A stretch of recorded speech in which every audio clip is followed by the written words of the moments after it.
السلام علیکم ورحمۃ اللہ۔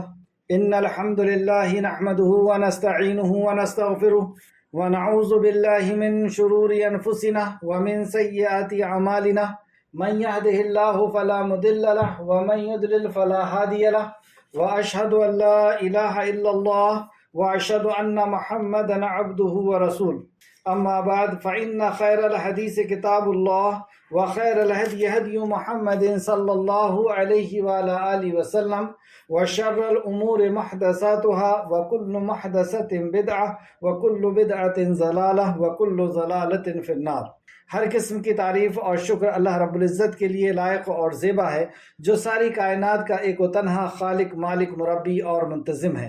درود و سلام ہو انبیاء اکرام پر، خصوصاً نبی مکرم رحمت للعالمین امام الانبیاء محمد الرسول اللہ صلی اللہ علیہ وسلم پر اور آپ کے اصحاب پر۔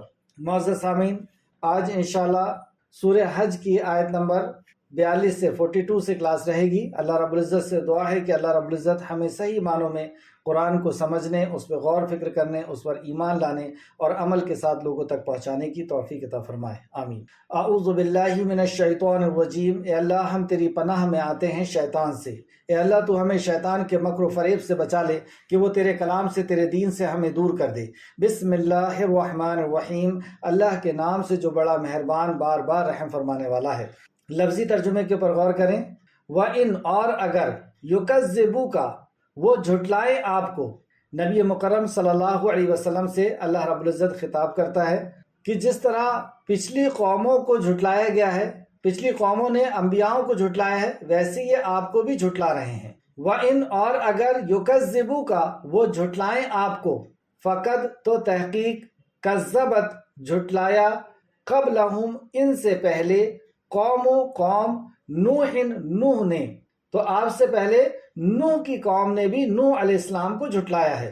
وعاد اور عاد، وثمود اور سمود، عاد نے بھی جھٹلایا ہے اور سمود نے بھی اپنے نبی کو جھٹلایا ہے۔ یہ قوموں کے نام ہیں۔ وقوم اور قوم ابراہیم کی، ابراہیم علیہ السلام کی قوم نے بھی ابراہیم علیہ السلام کو جھٹلایا۔ وقوم اور قوم لوط کی، تو لوط علیہ السلام کی قوم نے بھی لوط علیہ السلام کو جھٹلایا، ان کی بات کا انکار کیا۔ وَأَصْحَابُ مَدْيَنَ اور مدین کے رہنے والوں نے بھی اپنے نبی کو جھٹلایا۔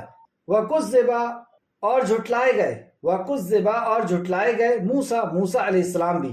فَأَمْلَيْتُ تو ڈھیل دی میں نے، لِلْكَافِرِينَ کافروں کو، یعنی کافروں کے برے انجام سے فوراً نہیں پکڑا، انہیں ڈھیل دی۔ ثم پھر آخذتہم پکڑ لیا میں نے انہیں، ڈھیل دینے کے بعد پکڑ لیا میں نے انہیں۔ فکیف تو کیسا، کانا تھا، نکیر عذاب میرا۔ تو یعنی یہ تاریخ کی بات ہے، تو دنیا نے دیکھی ہے کہ ان قوموں کو اللہ رب العزت نے تھوڑی ڈھیل تو دی، لیکن پھر عذاب میں پکڑ لیا، تو عذاب کتنا سخت تھا۔ فکأین تو کتنی ہی، من قریۃ بستیاں، یعنی کیسے اللہ رب العزت نے انہیں عذاب میں پکڑا، دنیا میں چل پھر کر کے دیکھ لو، تاریخ کا مطالعہ، ہسٹری کا مطالعہ کر کے دیکھ لو۔ فکأین تو کتنی ہی، من قریۃ بستیاں، اہلکناہا ہلاک کیا ہم نے انہیں، وہیا جب کہ وہ ظالمۃ ظالم تھی، فہیا تو وہ خاویۃ گری پڑی ہیں، علی اوپر، عروشہا اپنی چھتوں کی۔ تو یہ بستیاں دیکھو وہ کس طریقے سے اللہ نے اسے تہ و بالا کر دیا کہ وہ اپنے چھتوں کے اوپر گری پڑی ہیں، یعنی ان کی چھت بھی زمین سے لگ چکی۔ وَبِئْرٍ اور کنویں، مُعَطَّلَةٍ بیکار ہیں، اور ان کے جو کنویں ہیں جس میں لوگ لائن لگا کر کے کھڑے رہتے تھے پانی کے لیے، وہ بیکار پڑے ہوئے، ویران پڑے ہوئے۔ وَقَصْرٍ اور محل، مشید پختہ محل، مضبوط محل، ویران کھنڈر پڑے ہوئے۔ افلم کیا بھلا نہیں، یسیرو وہ چلے پھرے، یعنی کیا یہ لوگ زمین کے اوپر چل پھر کر کے نہیں دیکھتے، فی الارض زمین میں، فتکونا تو ہم نے لہم ان کے لیے، قلوب دل، یاقلون وہ عقل سے کام لیتے، بیہا ساتھ ان کے، او یا آذان کان، یسمعون وہ سنتے، بیہا ساتھ ان کے، یعنی دل عقل سے کام لیتے اور ان کے کان سنتے۔ فإنہا تو بے شک بات یہ ہے، بے شک بات یہ ہے کہ لا تعمى نہیں اندھے ہوتی ابصار آنکھ، ولکن اور لیکن، یعنی ان کی آنکھ اندھی نہیں ہے، انہیں دکھ رہا ہے کہ یہ قومیں کس طریقے سے اللہ رب العزت نے ان کو تباہ اور برباد کیا، یا ان کے محلات کس طریقے سے ویران کھنڈر بنے ہوئے ہیں، ان کی بستیاں کس طریقے سے اجڑ گئی جب انہوں نے اپنے انبیاء علیہ السلام کا انکار کیا اور جھٹلایا تو یہ ان کی آنکھیں اندھی نہیں ہیں اصل میں۔ فَإِنَّمَا تو بے شک بات یہ ہے کہ لا تعمى نہیں اندھی ہوتی ابصار آنکھیں، ولیکن اور لیکن تعمى اندھی ہوتی ہے قلوب دل، التی وہ جو فی صدوری سینے میں ہے۔ ان کی آنکھیں اندھی نہیں ہوتی، اصل میں دل اندھے ہیں جو سینوں کے اندر۔ آئے تفسیر کی طرف، آیت نمبر 43۔ اور بے شک اگر وہ آپ کو جھٹلائیں، یعنی اے نبی مکرم صلی اللہ علیہ وسلم، جیسے یہ لوگ آپ کو جھٹلا رہے ہیں تو آپ سے پہلے بھی انبیاء علیہ السلام کو جھٹلایا گیا ہے، آپ کے پہلے بھی انبیاء علیہ السلام کا انکار کیا گیا ہے، مذاق اڑایا گیا ہے اور انہیں اپنی بستیوں سے نکلنے پر مجبور کر دیا گیا ہے۔ اور اے نبی اگر وہ آپ، اے نبی صلی اللہ علیہ وسلم، اگر وہ آپ کو جھٹلائیں تو بلا شبہ ان سے پہلے قوم نوح اور عاد اور سمود نے بھی اپنے انبیاء کو جھٹلایا ہے۔ یعنی یہ انسان کی تاریخ رہی کہ جب جب دنیا کے اندر ظلم بڑھ گیا، گناہ بڑھ گئے، ظلم بڑھ گیا، تو اللہ رب العزت نے انبیاء علیہ السلام کو بھیجا، اور جب جب اللہ رب العزت نے انبیاء علیہ السلام کو بھیجا تو وہ مجرم قوم کی اکثریت نے انکار کیا، مجرم قوم کی اکثریت نے انکار کیا اور نافرمانی کی، اور اس میں سے وہ لوگ جو صاحب ثروت تھے، یعنی دولت اور شہرت اور طاقت کے اندر تھے، انہوں نے تو زیادہ تر جھٹلایا، تو انہیں جھٹلایا گیا۔ اور قوم ابراہیم اور قوم لوط نے بھی، ابراہیم علیہ السلام کی قوم نے بھی اور لوط علیہ السلام کی قوم نے بھی جھٹلایا، اور مدین والوں نے بھی اور موسیٰ کو بھی جھٹلایا گیا، چنانچہ میں نے کافروں کو ڈھیل دی۔ یہ اللہ رب العزت کا دستور رہا ہے کہ جو انکار کرنے والے ہیں، کفر کرنے والے ہیں، نافرمانی کرنے والے ہیں، ظلم کرنے والے ہیں، اللہ رب العزت انہیں کچھ وقت کی ڈھیل دے دیتا ہے۔ جیسے مشرکین مکہ کو 13 سال مکی زندگی نبی مکرم صلی اللہ علیہ وسلم کی انہیں ڈھیل دی گئی، اور پھر جب آپ صلی اللہ علیہ وسلم مدینہ آ گئے تو پھر اور 2 سال انہیں ڈھیل دی گئی۔ پھر ان کی سرکشی اس قدر بڑھ گئی کہ یہ اسلام کو ختم کر دینے کے لیے ہی مدینہ کے اوپر جو ہے چڑھائی کرنے والے تھے، اس وقت اللہ رب العزت نے انہیں پکڑ لیا، اور جنگ بدر اور جنگ احد کے اندر ان کو خوب اچھی طریقے سے اللہ رب العزت نے ان کی سرزنش کی، ان کی پکڑ کی۔ تو ہر دور میں ایسی ہوا۔ آپ دیکھیں موسیٰ علیہ السلام کے دور میں فرعون کو ایک لمبے وقت تک مہلت دی گئی۔ آپ اس دور میں بھی دیکھ سکتے ہیں کہ ہٹلر کو ایک وقت تک مہلت دی گئی، تاتاریوں کو ایک وقت تک مہلت دی گئی۔ تو ظلم کرنے والوں کو ایک وقت تک جو اللہ رب العزت نے طے کر رکھا ہے، اس وقت تک انہیں مہلت دیتا ہے کہ کتنا کر سکتے ہو کر لو۔ اس وقت میں مومنوں کے اوپر آزمائش بھی ہوا کرتی ہے، تو اللہ ان کا بھی آزما رہا ہے اور انہیں طاقت دے کر کے انہیں بھی آزما رہا ہے کہ تم کیا کیا گناہ کے کام کر سکتے ہو، نافرمانی کر سکتے ہو، کر لو۔ تو یہ اللہ رب العزت کی حکمت ہے کہ اللہ رب العزت نے اپنے حکمت کے تحت مجرموں کو ڈھیل دیتا ہے۔ تو چنانچہ میں نے کافروں کو ڈھیل دی، پھر میں نے انہیں پکڑ لیا، چنانچہ میرا عذاب کیسا تھا۔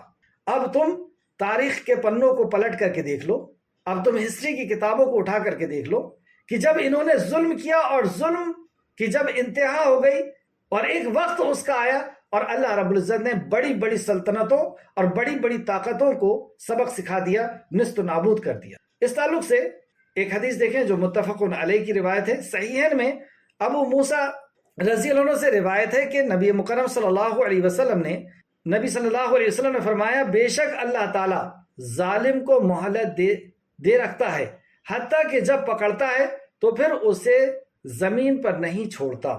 ظالم کو مہلت دیتے رہتا ہے لیکن جب پکڑتا ہے تو اسے زمین پر نہیں چھوڑتا۔ پھر آپ نے یہ آیت کریمہ تلاوت فرمائی، پھر آپ صلی اللہ علیہ وسلم نے یہ آیت تلاوت فرمائی، سورہ ہود کی آیت نمبر 102، اور اے نبی صلی اللہ علیہ وسلم، آپ کے رب کی پکڑ ایسی ہے جب وہ ظالم بستیوں کو پکڑتا ہے، بے شک اس کی پکڑ نہایت دکھ دینے والی بہت سخت ہوتی ہے۔ جب وہ پکڑتا ہے تو نہایت دکھ دینے والی اور بہت سخت ہوتی ہے، یعنی انسانیت کانپ جاتی ہے۔ دیکھیں جب زلزلے آتے ہیں یا پانی کی باڑھ آتی ہے تو کس طریقے سے بستی کی بستی کو لوگوں کو بہا کر کے لے جاتی ہے. ابھی ہم نے دیکھا کووڈ آیا تھا، کس طریقے سے انسان کی لاشیں پڑی ہوئی تھی. تو جب اس کی پکڑ آتی ہے تو پھر بہت سخت آتی ہے. یہ امام بخاری اور مسلم دونوں نے روایت کیا. بخاری شریف حدیث نمبر 4686 4686 اور مسلم شریف حدیث نمبر 2583 2583. تو اللہ رب العزت کے عذاب سے ہمیں ڈرنا چاہیے کہ ہم نافرمانی کر رہے ہیں اور اللہ رب العزت کی پکڑ نہیں آ رہی ہے، تو کہیں ایسا تو نہیں کہ اللہ ہم سے ناراض ہے اور اس نے ہمیں ڈھیل دے دی ہے. مومنوں کے ساتھ اگر مومنوں سے کوئی غلطی ہو جاتی ہے تو اللہ رب العزت فوراً پکڑ کرتا ہے، یا ان لوگوں سے جن سے اللہ محبت کرتا ہے، پسند کرتا ہے، تو اللہ رب العزت انہیں فوراً پکڑ لیتا ہے. کیوں پکڑتا ہے؟ تاکہ وہ توبہ کر لیں، وہ رجوع کر لیں. اور جب ان کی شرکسی بڑھتے چلے جاتی ہے، اللہ کی پکڑ کا بھی انہیں کوئی پاس و لحاظ نہیں ہوتا اور یہ گناہ پہ گناہ کرتے چلے جاتے ہیں، تو اللہ رب العزت ان کو پھر ڈھیل دے دیتا ہے، چھوڑ دیتا ہے، اور پھر اچانک ان کو پکڑتا ہے اور پھر زمین میں زندہ نہیں رہنے دیتا. پھر ان کی پکڑ کے بعد انہیں قبر میں اور ان کو حشر میں اور سخت ترین عذاب سے اللہ رب العزت چکھائے گا. تو بعض لوگوں کو اللہ رب العزت چھوٹی موٹی غلطیوں میں بھی پکڑ لیا کرتا ہے. جیسے اللہ 4-5 مقام پہ اللہ نے فرمایا کہ جو تمہیں تکلیف آتی ہے وہ تمہارے گناہوں کی وجہ سے آتی. کیوں؟ تاکہ تم توبہ کر لو، رجوع کر لو، یعنی اپنے آپ کو صحیح کر لو. تو لیکن یہ وہ مجرم ہے جس کا یہاں پر ذکر کیا گیا آیت نمبر 44 میں کہ ان کے کفر کی وجہ سے اللہ نے ان کو ڈھیل دے دی کہ کتنا تم ظلم کر سکتے ہو مومنوں پر، ایمان والوں پر، صحابہ اکرام پر کتنا تم ظلم کر سکتے ہو، کر لو. پھر ان کے اللہ رب العزت جب پکڑ کیا تو سخت ترین پکڑ کیا. آیت نمبر 45 چنانچہ کتنی ہی بستیاں ہیں کہ ہم نے انہیں ہلاک کر دیا جبکہ وہ ظالم تھی. اب اللہ رب العزت کہہ رہا ہے کہ دنیا میں چل پھر کر کے دیکھو کہ کتنی بستیاں تھیں اور کتنے بڑے بڑے بادشاہ تھے اور کتنی بڑی بڑی طاقتیں تھیں.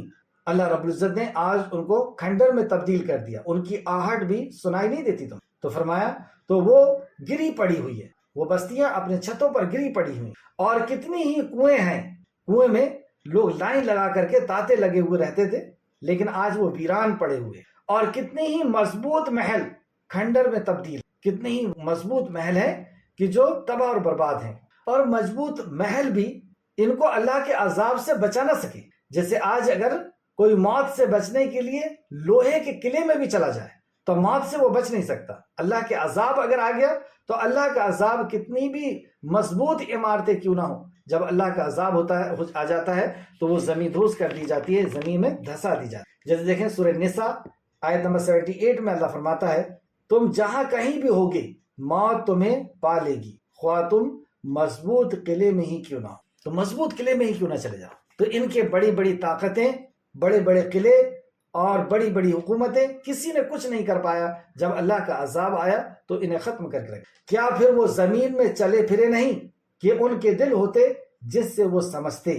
تو یہاں پر اللہ رب العزت زمین میں چلنے پھرنے کی دعوت دے رہا ہے کہ زمین میں جاؤ، دیکھو کہ کس کس بستیوں میں کون کون سے نبی آئے تھے اور نبی کی انہوں نے نافرمانی کی تو اللہ رب العزت نے ان کو صفائے ہستی سے مٹا کر کے رکھ دیا، ختم کر دیا. تو سیر و تفریح کی یہاں پر اللہ رب العزت اجازت دے رہا ہے کہ ہم جائیں، لیکن نصیحت کی نظر سے، عبرت کی نظر سے.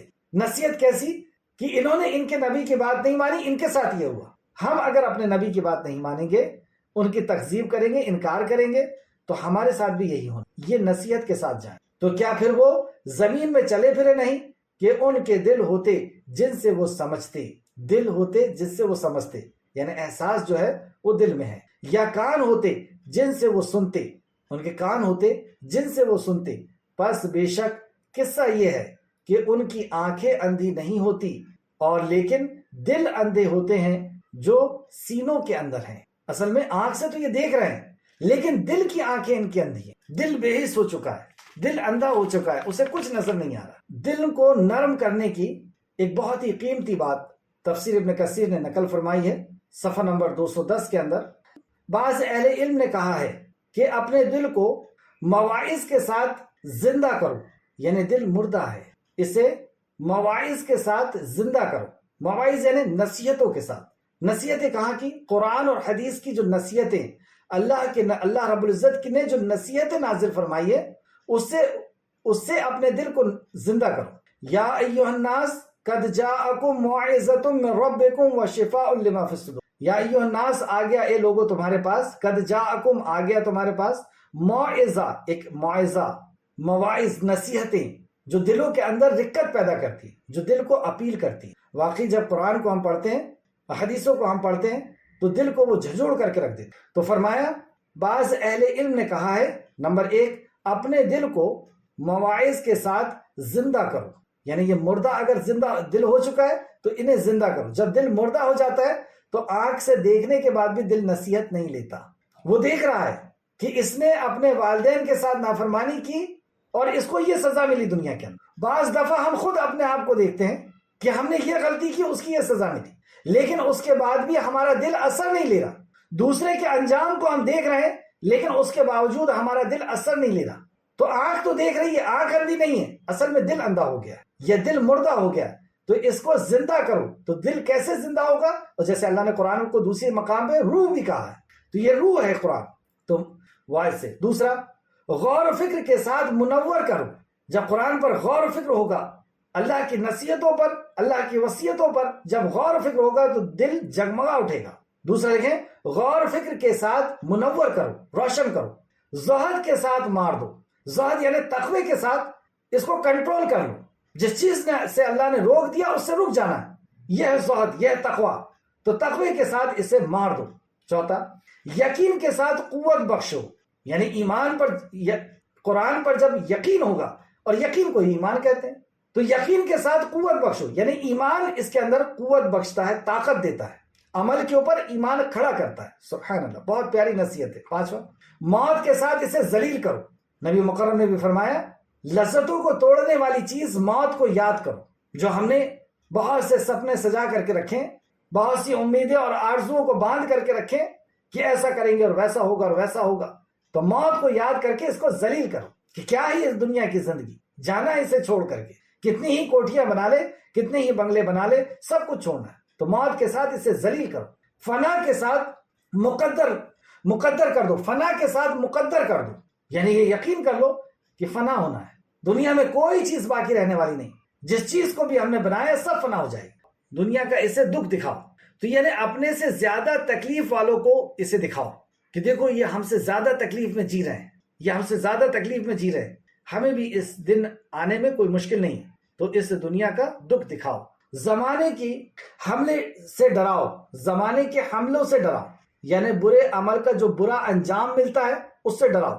ہم خود دیکھ لیں اپنے آپ کو کتنے گناہ کیے ہیں، تو ہمیں اپنے آپ کو ڈرانا ہے کہ جو تم نے گناہ کیا وہ تیرے اوپر نہ آ جائے۔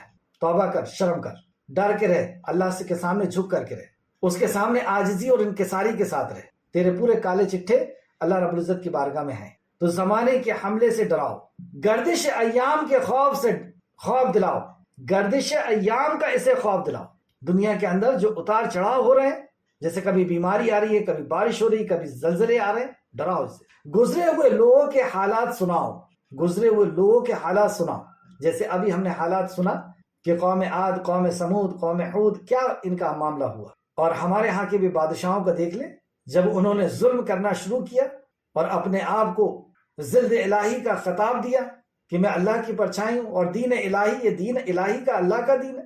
اللہ رب العزت نے نسلوں کو بھی نام و نشان مٹا کر رکھا۔ بڑے بڑے بادشاہ ہوا کرتے تھے، ویران پڑے ہوئے کھنڈر دیکھ رہے ہیں، آج ہر بڑے شہر کے اندر ان کے کھنڈر ویران نظر آئیں۔ کوئی وقت تھا کہ جہاں پہ چہل پہل تھی، گھوڑوں کی آواز تھی، اور بھی بہت کچھ ان کا تھا، لیکن آپ سب کچھ ختم۔ تو گزرے ہوئے لوگوں کی حالات انہیں سناؤ کہ انہوں نے ایسا کیا، یہ بھی ہوگا۔ تو پہلے لوگوں پر جو عذاب آئے ہیں وہ انہیں دکھاؤ، ان کے گھروں کے کھنڈرات انہیں دکھاؤ، اور دیکھو کہ انہوں نے کیا کیا، کہاں رہے اور کیسے چلے بسے، یعنی دیکھو کہ تکذیب کرنے والے امتوں کو کیسے کیسی سزائیں اور کیسے کیسے عذاب دیے گئے۔ جیسا کہ اللہ سبحانہ تعالیٰ نے فرمایا بس ان کے دل ایسے ہوتے ہیں کہ ان سے سمجھ سکتے، یا کان ایسے ہوتے کہ اس سے سنتے، یعنی ان کے ساتھ عبرت حاصل کرتے، کان سے آنکھ سے عبرت حاصل کرتے۔ پس بے شک ان کی آنکھیں اندھی نہیں ہوتی، بلکہ دل جو سینے میں ہے وہ اندھے ہوتے۔ یعنی بصارت کا اندھا پن کوئی بڑا اندھا پن نہیں ہے، بلکہ بڑا اندھا پن بصیرت کا اندھا پن ہے۔ بصارت یعنی دیکھنے کا اندھا پن، یہ کوئی بڑا نقصان نہیں ہے، لیکن بصیرت اگر اندھی ہو جائے، دل اگر اندھا ہو جائے، وہ احساس سے خالی ہو جائے، وہ نصیحتوں سے خالی ہو جائے، یہ بڑا اندھا پن ہے۔ اللہ ہم سب کی حفاظت۔ آیت نمبر 47، اور وہ آپ سے جلدی عذاب مانگتے ہیں اور اللہ ہرگز اپنے وعدے کے خلاف نہیں کرے گا۔ وہ آپ سے کا انکار کر رہے ہیں نبی مکرم صلی اللہ علیہ وسلم کا، اور کہہ رہے ہیں کہ دیکھو ہم آپ کے اوپر ظلم کر رہے ہیں، آپ کے ساتھیوں کے اوپر ظلم کر رہے ہیں، اگر سچے ہو تو عذاب لے آؤ ہمارے اوپر۔ تو یہ عذاب کا بار بار آپ سے مطالبہ کر رہے ہیں، جیسے سورہ انفال کے اندر آپ دیکھ سکتے ہیں، سورہ انفال، اور جب انہوں نے کہا کہ اے اللہ اگر یہ قرآن تیرے طرف سے برحق ہے، مطلب مشرکین کہہ رہے ہیں کہ اللہ اگر یہ قرآن تیرے طرف سے برحق ہے تو ہم پر آسمان سے پتھر برسا یا کوئی اور تکلیف دینے والا عذاب بھیج دی۔ ایسی ان کے اندر ڈٹائی، ایسی ان کے اندر ہٹ دھرمی کہ کہہ رہے ہیں کہ واقعی اگر تیرے طرف سے یہ قرآن ہے تو ہمیں ہمارے اوپر آسمان سے عذاب بھیج دے۔ سورہ صاد آیت نمبر 16 کے اندر بھی اللہ رب العزت نے ان کی اس طرح کی بات کو نقل فرمایا۔ سورہ صاد آیت نمبر 16، اور کہتے ہیں کہ اے ہمارے پروردگار ہم کو ہمارے حصے حساب کے دن سے پہلے ہی دے دے، ہمیں ہمارا حصہ حساب کے دن سے پہلے ہی دے دے، مطلب دے دے ہم کو عذاب جو دینا ہے۔ تو اس طریقے کی یہ بات کرتے ہیں، لیکن یہ کتنی ہی چاہے ان کے اعمال، یہ کتنا ہی چاہے اور یہ مطالبہ کریں کہ عذاب آ جائے ہمارے اوپر، یا چاہے ان کے اعمال عذاب لائق ہی کیوں نہ ہو جائیں، یا چاہے وہ خود عذاب مانگنے لگ جائیں، یا بعض دفعہ ہم بھی ان کے لیے عذاب مانگتے ہیں، تو بعض دفعہ تو اللہ رب العزت دعاؤں کو سن لیا کرتا ہے، اور بعض دفعہ ان کے وقت مقررہ کے لیے اللہ رب العزت چھوڑ دیتا ہے، کیونکہ تقدیر اللہ رب العزت کے اختیار میں ہے، اور اللہ رب العزت تقدیر کو دعاؤں سے بھی بدل دیتا ہے۔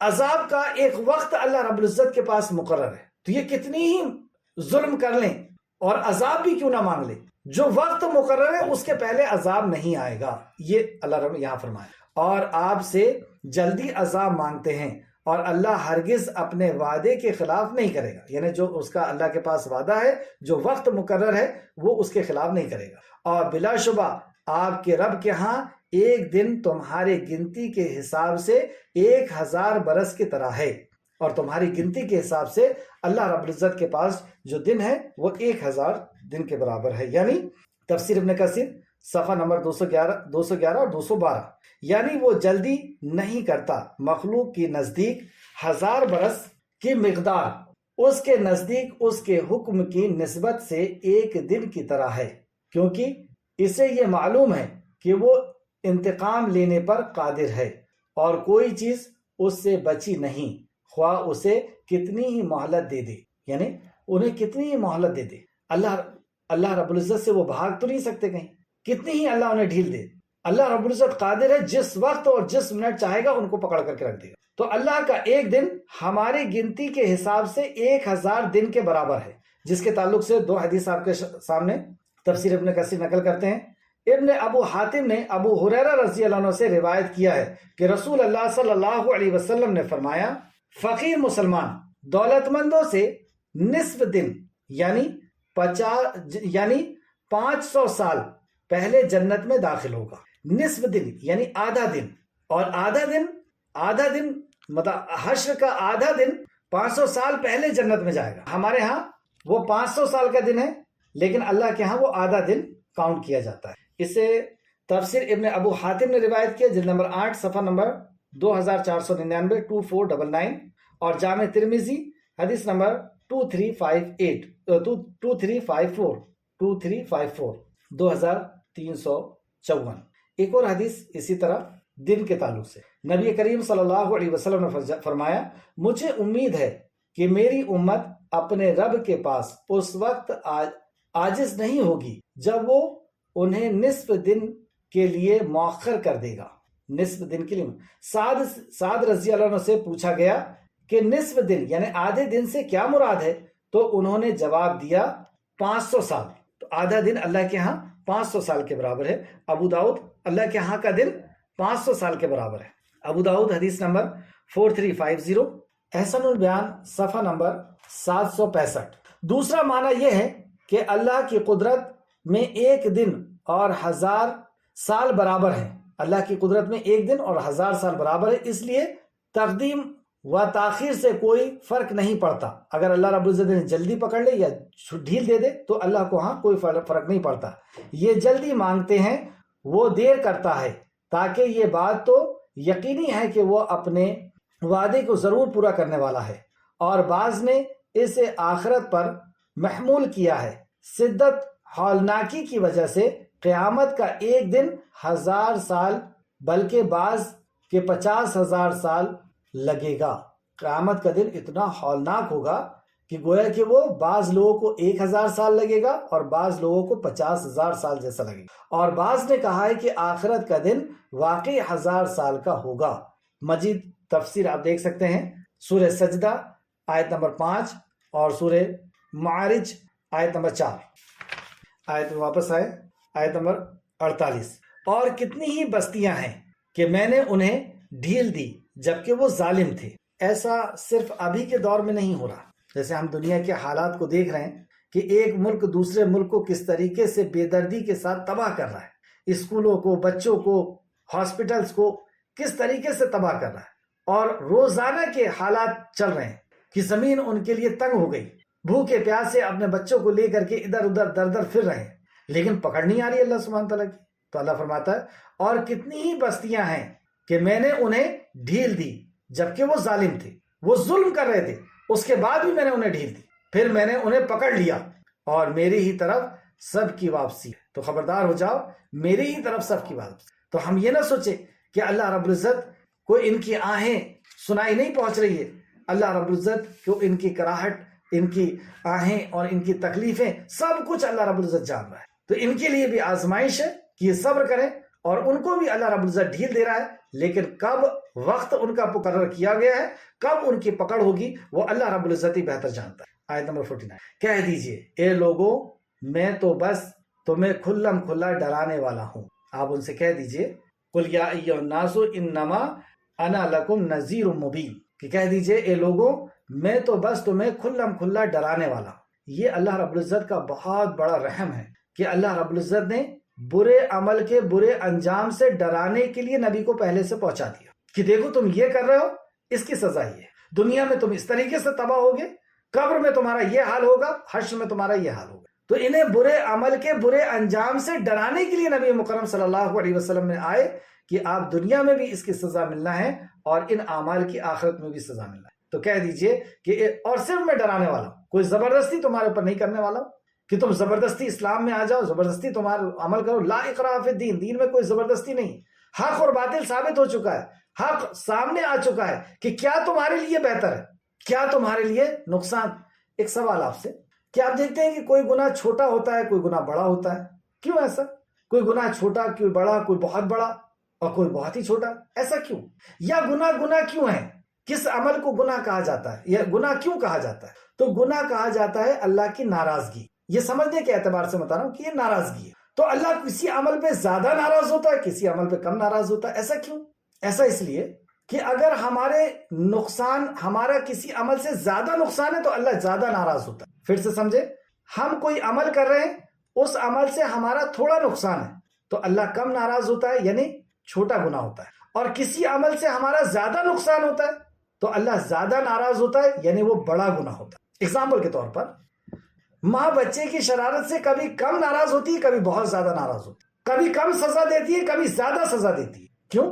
اس لیے کہ اس نے جو غلطی کی ہے، اس غلطی کا نقصان اسے ہوگا، تو کم نقصان ہوگا تو کم ناراض ہو رہی ہے. لیکن اس نے زیادہ اپنے آپ کا نقصان کر لیا، اس نے کوئی ایسا عمل کیا جس سے اس کو زیادہ نقصان ہوگا. جیسے ایگزام میں نہیں گیا، اس کا 1 سال برباد ہو گیا، زیادہ نقصان ہوا. ایسی کوئی بڑا کام کیا جس سے اس کا زیادہ نقصان ہوا، تو ماں باپ اس کے اوپر زیادہ غضبناک ہوتے ہیں، زیادہ غصے میں ہوتے ہیں. تو یہ اللہ کا رحم ہے، اللہ کا رحم ہے کہ جو اللہ نے شریعت بنائی ہے، وہ شریعت میں جہاں جہاں پر بھی نقصان ہے، جہاں جہاں پر بھی گناہ ہے، اگر آپ اس پہ غور کریں تو اس میں ہمارا نقصان ہے. اور جتنا بڑا نقصان اتنا زیادہ اللہ رب العزت کی ناراضگی. اور سب سے بڑا نقصان شرک سے ہوتا ہے اگر آپ اس پہ غور کریں. اور بھی دوسرے گناہوں کا اللہ رب العزت نے کہا ہے کہ یہ حرام ہے، جیسے شراب حرام ہے، جوا چوری حرام ہے، زنا حرام ہے. تو جس میں جیسا ہمارا نقصان ویسا ہمارا رب ہم سے ناراض ہوتا ہے. تو یہ اللہ کا بہت بڑا رحم ہے. ناراض بھی کیوں ہو رہا ہے؟ کیونکہ اس کی رحم جھلک رہا ہے کہ وہ ناراض ہو کے ہم کو روکنا چاہ رہا ہے، وہ چھوٹی موٹی سزا دے کر کے ہم کو روکنا چاہ رہا ہے اس گناہ سے. تو یہاں پہ اللہ رب العزت فرماتا ہے کہ اللہ نے زبردستی کرنے نبی کو نہیں بھیجا. تمہیں ہم نے فری ول دے دیا, تمہیں آزادی دے دی ہے عمل کی, تمہیں ایک خاص زندگی دے دی ہے. اب اس میں ہم تمہیں آزما رہے ہیں, تمہیں ڈھیل دے دی ہے. تم چاہو تو نیک کام کرو, چاہو تو برے کام کرو. تو کہہ دیجئے اے لوگوں میں تو بس تمہیں کھلم کھلا ڈرانے والا ہوں. یعنی زبردستی کر کے تم کو اسلام میں لانے اور زبردستی کر کے میں تمہارے پر حکومت کرنے نہیں آیا. میرا کام تو صرف پیغام کو پہنچا دینا کہ تم یہ کر رہے ہو, اس کی سزا ہی ہو. چنانچہ جو لوگ, آیت نمبر 50, چنانچہ جو لوگ ایمان لائے اور انہوں نے نیک اعمال کیے ان کے لیے مغفرت اور عزت کا رزق ہے. یہاں پہ بھی غور کریں, مغفرت کے لیے شرط کیا لگائی اس آیت میں اللہ سبحانہ تعالیٰ نے, پھر سے پڑھیں, اور مغفرت کے بعد ہی رزق ہے, اور رزق سے یہاں مراد جنت ہے. تو چنانچہ جو لوگ ایمان لائے اور انہوں نے نیک عمل کیے ان کے لیے مغفرت ہے. یعنی مغفرت کے لیے شرط لگا دی گئی کہ جو ایمان لائے گا اور عمل صالح کرے گا. ایمان لائے گا, ایمان کی بنیاد 6 ہے. اللہ کی وحدانیت پر ایمان لائے گا, یعنی توحید پر, رسالت پر ایمان لائے گا, آخرت پر ایمان لائے گا, کتابوں پر, نبیوں پر, تقدیر پر. تو جو ایمان لائے گا اور پھر اس کے بعد نیک عمل کرے گا, اخلاص کے ساتھ شریعت کے مطابق عمل کرے گا, نبی کی سنت کے مطابق عمل کرے گا, تو اللہ اس کی مغفرت کرے گا, ان کے گناہوں کو معاف کرے گا. اگر ہم چاہتے ہیں کہ ہمارے گناہ معاف ہو جائیں تو ہمیں ایمان اور عمل صالح پر آنا ہوگا. ہم وہی زندگی جیتے رہیں اور توبہ کرتے رہیں, اسی گناہ کے اندر ہم ملوث رہیں اور توبہ کرتے رہیں.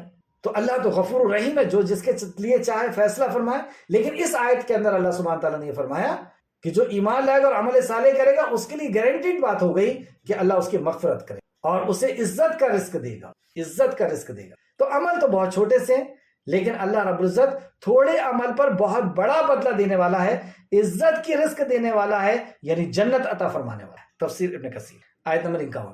اور جن لوگوں نے ہماری آیت میں ہمیں عاجز کرنے کی کوشش کی وہی دوزخی ہیں, دوزخ والے ہیں. اس آیت میں بھی تفسیر کی ضرورت ہے. اور جن لوگوں نے ہماری آیت میں ہمیں عاجز کرنے کی کوشش کی وہی دوزخی ہیں. تو اللہ کی آیت میں عاجز کرنے سے کیا مراد ہے؟ تو دیکھتے ہیں تفسیر ابن کثیر صفحہ نمبر 213. مجاہد رحمۃ اللہ علیہ کہتے ہیں نبی کریم صلی اللہ علیہ وسلم کی اتباع سے لوگوں کو روکتے ہیں. عاجز کرنے سے مراد اتباع سے لوگوں کو روکنا, کہ قرآن کی آیتیں اللہ نے نازل فرما دی, اپنا احکام نازل فرما دیا, اور یہ لوگ ہیں جو اللہ کی آیت سے یعنی اتباع سے لوگوں کو روک رہے ہیں.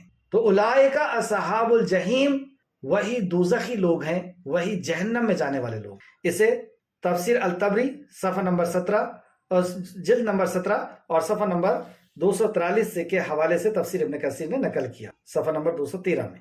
عبداللہ بن زبیر رضی اللہ عنہ کہتے ہیں معاجزینہ کے معنی روکنے والے کے ہیں. تو جن لوگوں نے روکا ان کے لیے.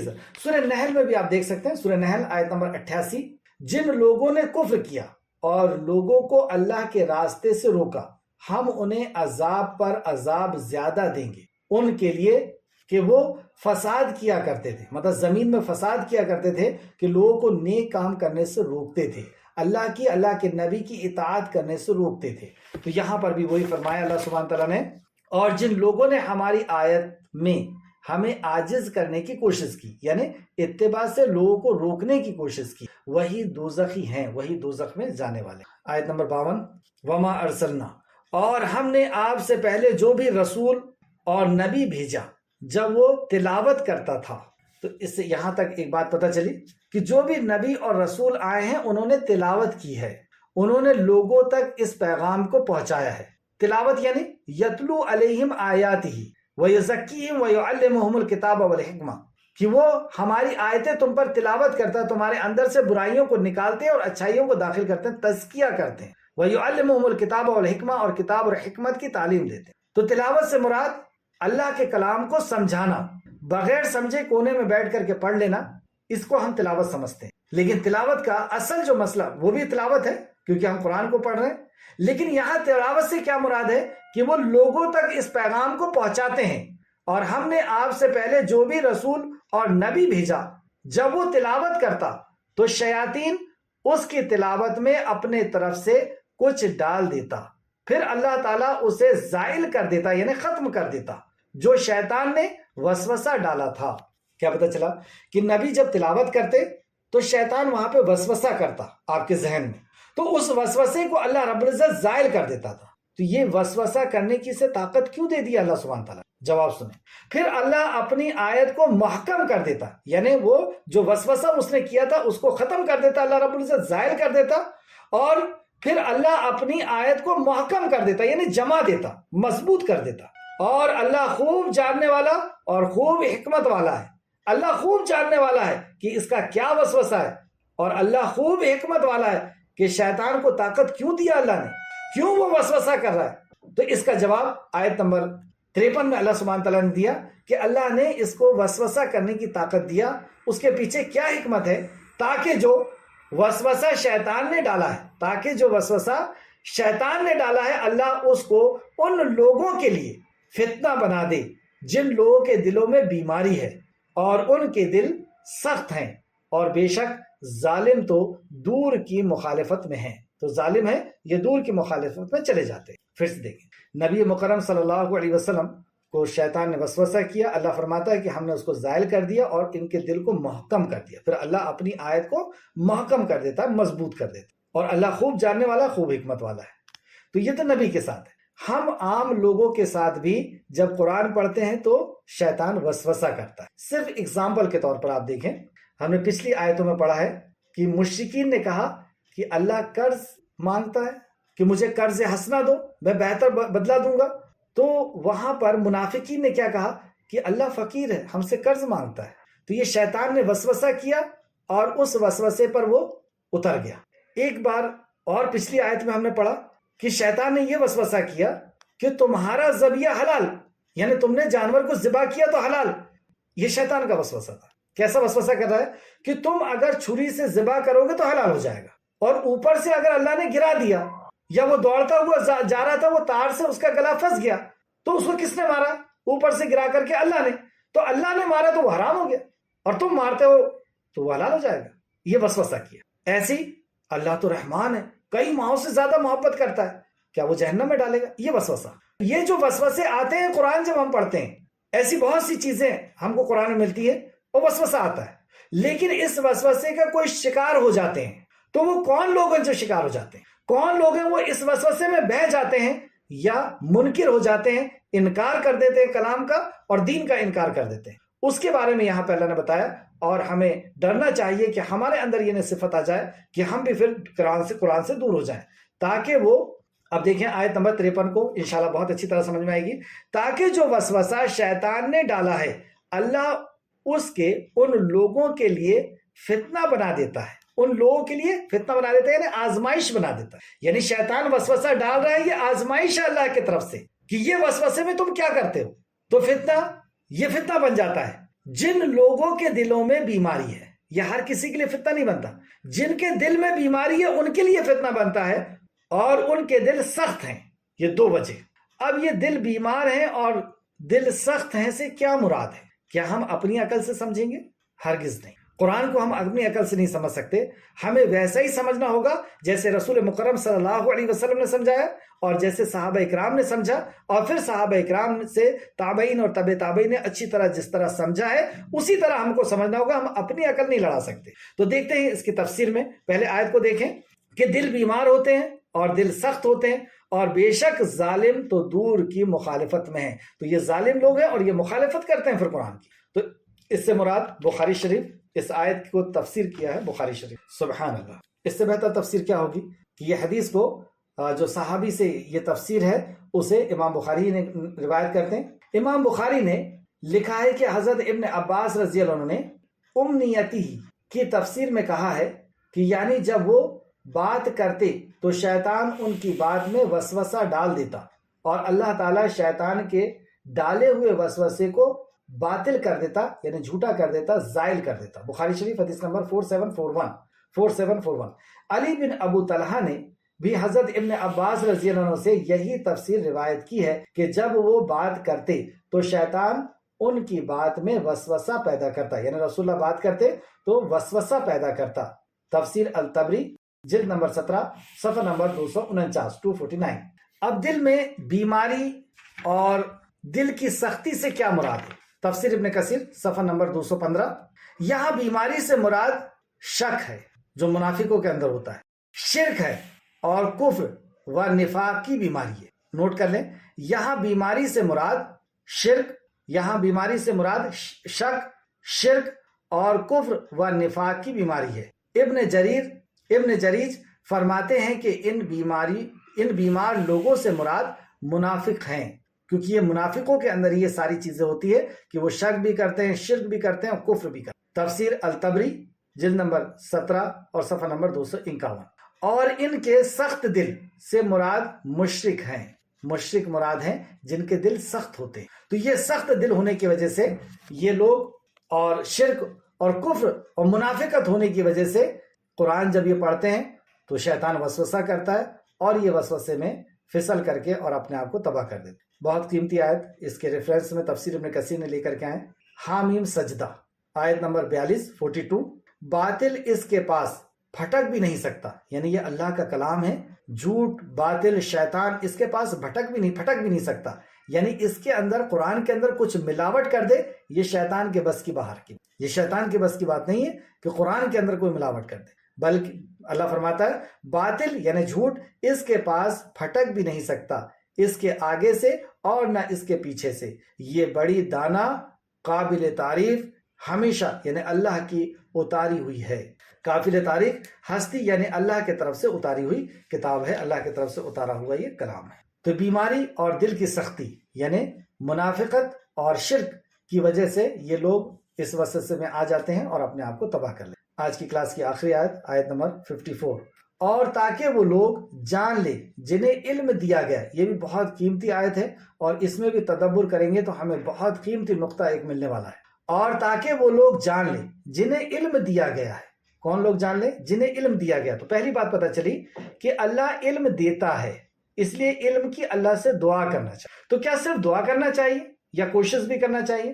دیکھیں رزق بھی اللہ دیتا ہے، لیکن رزق کے لیے ہمیں جدوجہد اور کوشش کرنے کا بھی حکم دیا گیا ہے کہ جب نماز پڑھو اور زمین میں رزق کی تلاش کے لیے پھیل جاؤ، تو کوشش بھی کرنا ہے لیکن دے گا اللہ۔ تو اسی طریقے سے علم حاصل کرنے کے لیے کوشش کرنا ہے، علماء کرام کے پاس جانا ہے، کتابوں کو دیکھنا ہے، پڑھنا ہے، اور علم کی اللہ سے دعا کرنا ہے کہ اللہ جو پڑھا ہے ہمیں علم عطا فرما دے۔ آگے دیکھیں، اور تاکہ وہ لوگ جان لے جنہیں علم دیا گیا ہے کہ بے شک یہ قرآن آپ کے رب کے طرف سے حق ہے۔ وہ یہ جان لے جنہیں علم دیا گیا ہے کہ یہ بے شک قرآن اللہ کے طرف سے حق ہے، چنانچہ وہ اس پر ایمان لائیں۔ تو یہ علم کا تقاضا ہے کہ اس پر ایمان لائیں، کہ وہ جان لیں کہ یہ واقعی اللہ کی طرف سے، اس پر ایمان لائیں۔ پھر ان کے دل اس حق کے لیے جھک جائیں، پھر ان کے دل اس حق کے لیے جھک جائیں یعنی قبول کر لیں، عمل کر لیں، جھک جائیں ان کے دل۔ اور بے شک اللہ ایمان لانے والے لوگوں کی ضرور صراط مستقیم کے طرف ہدایت دینے والا ہے۔ صراط مستقیم کی طرف ہدایت دینے والا، یہ بڑا نقطہ پتہ چلا کہ جس صراط مستقیم کی ہر نماز میں ہم دعا کرتے ہیں، اہدنا الصراط المستقیم، اے اللہ صراط مستقیم دے دے، اور وسیلہ کیا دیتے ہیں؟ ایاک نعبد و ایاک نستعین، اے اللہ ہم تیری ہی عبادت کرتے ہیں، تجھی سے مدد چاہتے ہیں، یعنی ہم نے اپنی پیدائش کے مقصد کو پورا کر دیا۔ اللہ ہماری پیدائش کا مقصد یہی ہے نا کہ ہمیں تم نے اپنی عبادت کے لیے پیدا کیا ہے، تو سن لے اے خالق کائنات، ہم تیری ہی عبادت کرتے ہیں، تجھی سے مدد چاہتے ہیں، یہ وسیلہ ہے ہمارے عمل کا، اے اللہ تو ہمیں ہدایت دے دے، صراط المستقیم کی ہدایت دے۔ تو یہ صراط مستقیم کیسے ملتا ہے؟ کسے اللہ رب العزت صراط مستقیم دیتا ہے؟ وہ اللہ فرماتا ہے اور بے شک اللہ ایمان لانے والے لوگوں پر ضرور صراط مستقیم کی طرف ہدایت دینے والا ہے، انہیں ضرور صراط مستقیم کی ہدایت دے گا۔ کنہیں؟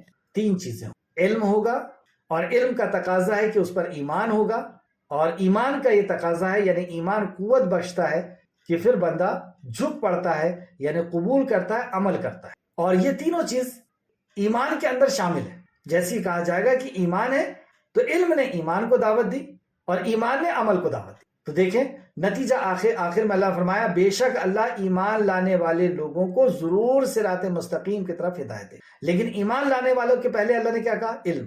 پھر سے آیت کو دیکھیں، اور تاکہ وہ لوگ جان لیں جنہیں علم دیا گیا، وہ لوگ جان لیں جنہیں علم دیا گیا کہ بے شک یہ قرآن آپ کے رب کے طرف سے حق ہے، یعنی انہیں جان لینا چاہیے کہ یہ اللہ کی طرف سے حق ہے، چنانچہ وہ اس پر ایمان لائیں۔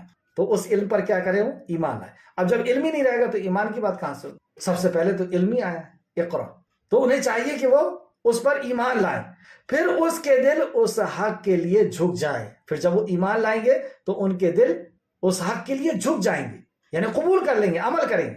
اور بے شک اللہ ایمان لانے والے لوگوں کو ضرور صراط مستقیم کی طرف ہدایت دینے والا. اے اللہ ہم سب کو علم عطا فرما، علم کی جد و جہد اور کوشش کی توفیق عطا فرما. اے اللہ تو اپنے فضل و کرم سے ہمیں علم عطا فرما، اس علم پر ہمیں ایمان عطا فرما، اور ایمان کے ساتھ عمل کی اللہ تو ہمیں توفیق عطا فرما، ہمیں صراط مستقیم کی ہدایت عطا فرما. اے اللہ تو ہمیں صراط مستقیم کی ہدایت عطا فرما. اے اللہ جب تک زندہ رکھ، ایمان، اخلاص اور عمل صالح کے ساتھ زندہ رکھ. ہمارا خاتمہ بالخیر فرما اور نیکوکاروں کے ساتھ ہمارا شمار فرما دے. آمین یا رب العالمین. السلام علیکم ورحمۃ اللہ وبرکاتہ.